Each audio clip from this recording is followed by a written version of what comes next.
I am not comfortable making this video. I don't like talking about myself. So this video, it's really personal and really hard for me to get through as I feel I'm going to have to talk about my kids and their accomplishments. And you can go check my personal Facebook and Instagram profiles right now. I barely ever post about things or how great my kids are, ever. My oldest actually makes fun of me because I may post 6 times a year, and it's really less than that. I think long and hard about what I post to not seem boastful or prideful about my family, but to try to give praise to God for what He's done in my life. I'm not a boastful person, so no, I'm discussing this because I want you as a parent to understand what's possible. Not that I'm some super parent, I'm not. My kids think I am. I love you so much, Mommy. You can do good work, very hard work. You've been doing so good. Love, Angie. But I'm flawed. And to give you some context about my personality, my first job out of college, I was working for a television news station, and people were giving me a lot of compliments about, my on-camera presence and the stories I had done, and I just shied away from any kind of compliments to the point that my boss had to pull me aside and say, you need to learn how to take praise. But through God's wisdom, I've found a path for parents to be the anchor in their child's life, and I am now on a journey to help others create these same outcomes. That's because I know the joy it's bringing our family to see our kids accomplish great things, and I want that for others. So let's get personal. Okay. Here's what I don't have in my house: a reading tutor, a homework meltdown, late nights reteaching lessons. And here's a secret I don't tell my kids' teachers.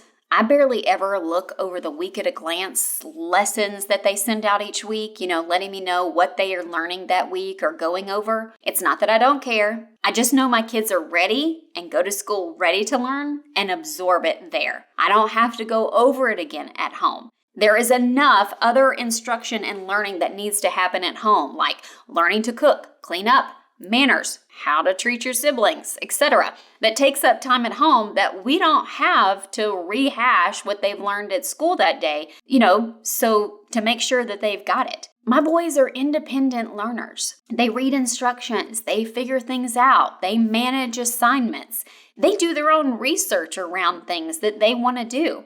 If we take a vacation for a few days, I don't panic about them falling behind. I have multiple test scores showing my kids' math and reading levels being in the 90th, 95th, and even 99th percentile.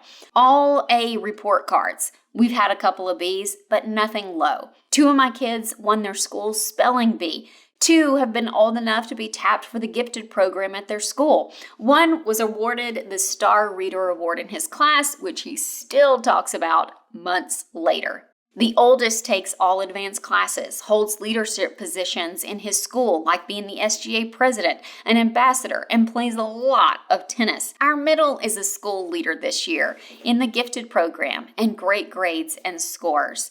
And our 2nd grader is on book 5 in the Harry Potter series. We recently took him to Universal to celebrate because he literally cannot stop talking about Harry Potter. Seriously. He's a funny kid and discovered the light to his closet has a remote. We just installed it, and so he tried to trick his brothers into thinking that he could do Lumos Maxima to work. So, clever kid there. And I'll probably get in trouble because I didn't say the spell right or something.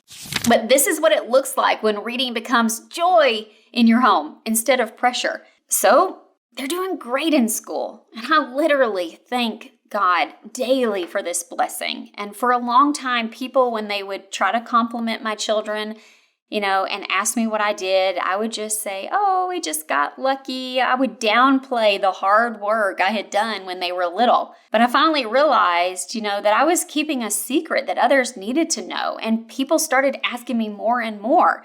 And just like I had that problem, with my first job of being complimented, I had to get over that to share, to help others. So I had this secret that I was keeping, a secret that others needed to know. And that was how I got them to this point and how I've created this special bond of us being the anchor in their lives, of being able to support their interest, of not having that stress about their school on our family. And that's really what moved me to create Books, Bonds, and Brighter Futures. My kids now read big chapter books. They read fiction, nonfiction. My oldest loves to learn about the stock market and buying stocks. All 3 of our children already have investment accounts, and they spend their Christmas and birthday money, buying stocks and saving their money. And please hear me. This didn't happen because my kids are naturally smarter than yours. It happened because we laid a foundation early. I'm not sharing this to impress you. That has been my greatest worry about this video.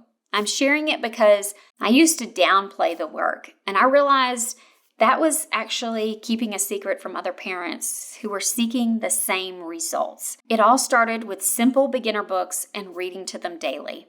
I actually created a free list you can download of my top 80 books from baby to age 10 that I feel can help from language development, alphabet awareness, and introducing them to how to deal with emotions and more. So check that out. It's called the Reading Ladder, and it's linked below. It's a 20-page document filled with great information, and it's free to use. So be sure to grab that. Thank you for listening to me today. I hope you know how I want you to experience this same success in your home. And I've come up with a simple way to do it that fits into your already busy schedule. So in the next video, I'm going to get into this framework step by step more. Thank you for listening.